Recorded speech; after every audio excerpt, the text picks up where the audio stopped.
वही गाड़ी है जिस पे बैठकर जेआईटी में गए थे इसहाक डार साहब। ये MV019 उनकी मर्सिडीज बेंज है, 2008 मॉडल है। और ये बेसिकली हमने 6 जुलाई को हमने ये खबर ब्रेक की थी कि उसका जो हमारी खबर है और इस पे हम अभी तक कायम है कि एक्साइज डिपार्टमेंट जो इस्लामाबाद है उसके रिकॉर्ड के मुताबिक इसहाक डार साहब ने अभी तक, मैं आपको फिर अपना दावा कर रहा हूं कि एक्साइज डिपार्टमेंट इस्लामाबाद जहां की ये गाड़ी रजिस्टर्ड है उसके मुताबिक अभी तक इस लम्हे तक भी इसहाक डार साहब ने 2009 से आगे का जो इसका जो रोड टैक्स है वो जमा नहीं करवाया। हमें ये खबर मिली 4 जुलाई को, हम 2 दिन इस पे लगे रहे, 6 जुलाई को हमने ब्रेक की।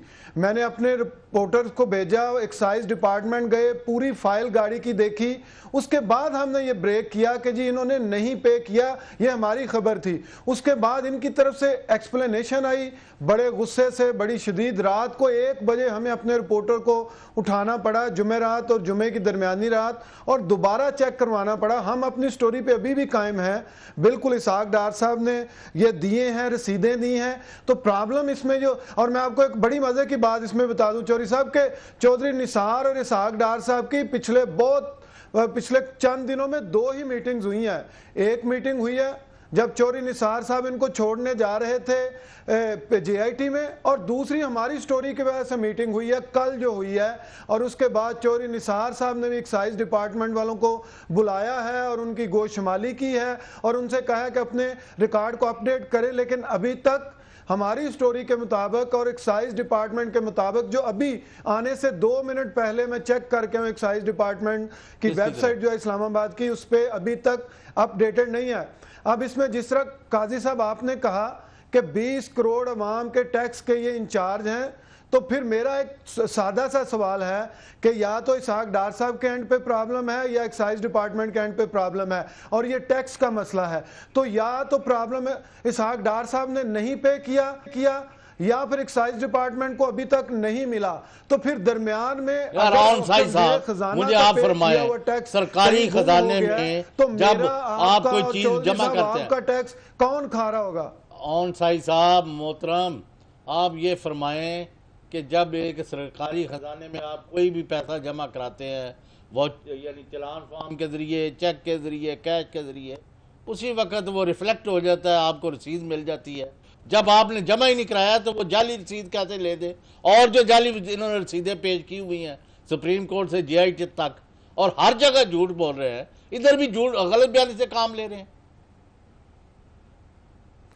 अगर आप ये रसीदें दिखाएं, मैं ये नहीं कहूंगा ये जाली रसीदें हैं चौधरी साहब, लेकिन अगर आप ये रसीदें दिखाएं तो ये रसीद कोई 2009 की है, कोई 2017 की है, लेकिन दोनों इस तरह लग रही हैं फ्रेश कि जैसे इसहाक डार साहब से बेहतर कोई रिकॉर्ड रख ही नहीं सकता। इसमें कोई खराश नहीं है। मैं भी कोई हैंड राइटिंग का एक्सपर्ट नहीं हूं, लेकिन अगर आपको देखें तो आपको लगेगा कि एक ही दिन में एक ही बंदे ने शायद इनको किया हुआ है। मैं फिर इल्जाम नहीं लगा रहा, ये आपके सामने रसीदें जो हैं ये मुख्तलिफ ईयर्स की हैं, कोई 2010 की है, कोई 2011 की है, कोई 2013 की है, 14 की है। साहब ये मुझे बताया जा रहा है, मुझे बताया गया था दिन की है शायद, कोई ये कस्टम की जो साइट है वो भी अपडेटेड नहीं है। पे इस तरह नहीं लग रहा कि इस पे कोई जो है वो कोई दाग धब्बा भी नहीं है, इतनी साफ सुथरे तरीके से रखी हुई है। जब जेआईटी पूछती है तो आप कहते हैं कि वो नैब ले गई थी, हमारे पास रिकॉर्ड नहीं है। लेकिन जब ये रिकॉर्ड आपका इतना नीट एंड क्लीन है 10 सालों का। अच्छा, तो कोई कस्टम की साइट पे भी नहीं है उसकी कोई एंट्री, कोई वो देखा, चेक किया आपने ऑन साहब?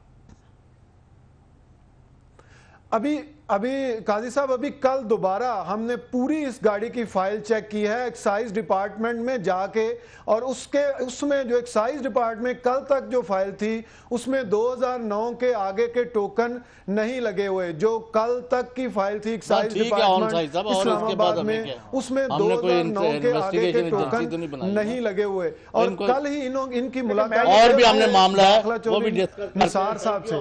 Thank you. लेकिन एक और बात यह है ना कि ये वैसे तो बड़ी गोशमाली होती है, अब पता ना एफबीआर के पास बड़ी आजकल ताकतें हैं। मेरे ख्याल में ये 90s के जो हथकंडे हैं वो ना ही इस्तेमाल किए जाएं और अपना house should be brought to order. और अब ये चंद लम्हे हैं चौधरी साहब, ये आपने ब्रेक की तरफ जाना, मैं भी कुछ अर्ज करना चाहता हूँ। देखिए आज बड़ी अच्छी बात है, आज उन्होंने बड़ी अच्छी बातें की और मैं अप्रिशिएट करता हूँ। एक पर्सनल तो लोगों को उसमें एक दयावान करते रहना चाहिए, दान करते रहना चाहिए।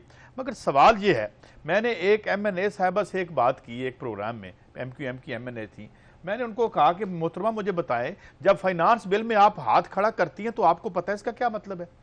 उन्होंने कहा जी क्या मतलब है, बिल पास हो जाता है, बजट पास हो जाता है? मैं कहा नहीं, इतना नहीं, इतना सादा नहीं है। उस दिन फेट सील होती है, उस दिन तकदीर लिखी जाती है इस मुल्क के बच्चों की।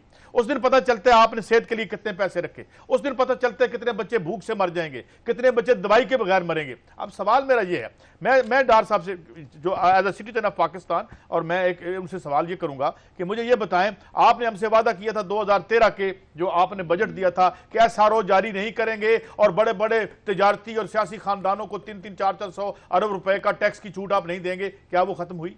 फिर मैं एक और आपसे सवाल पूछता हूं कि आपकी कैबिनेट के एक मिनिस्टर एक इंटरव्यू में बार बार कहता हूं कि वो लिखते हैं, कहते हैं ये बिजली नहीं बन रही, ये हाईवे रॉबरी हो रही है, आपके कान पक के होंगे ये कहते कहते, मगर क्या आपने उनसे सवाल पूछा कि जनाब ये रॉबरी? और मैं इसलिए कह रहा हूं कि 15 बंदों ने मुझे रास्ते में खड़े होकर आज बिजली के बिल दिखाए कि अब जो है जी 15,000 बिल आ गया, 20,000 एक AC का, मिडिल क्लास के लोग कुचले हुए हैं, गरीब आदमी कुचला। तो आपके पास शोल्डर पे तो बहुत बड़ी जिम्मेदारी है, एक ऑर्फनेज चलाने की जिम्मेदारी नहीं है।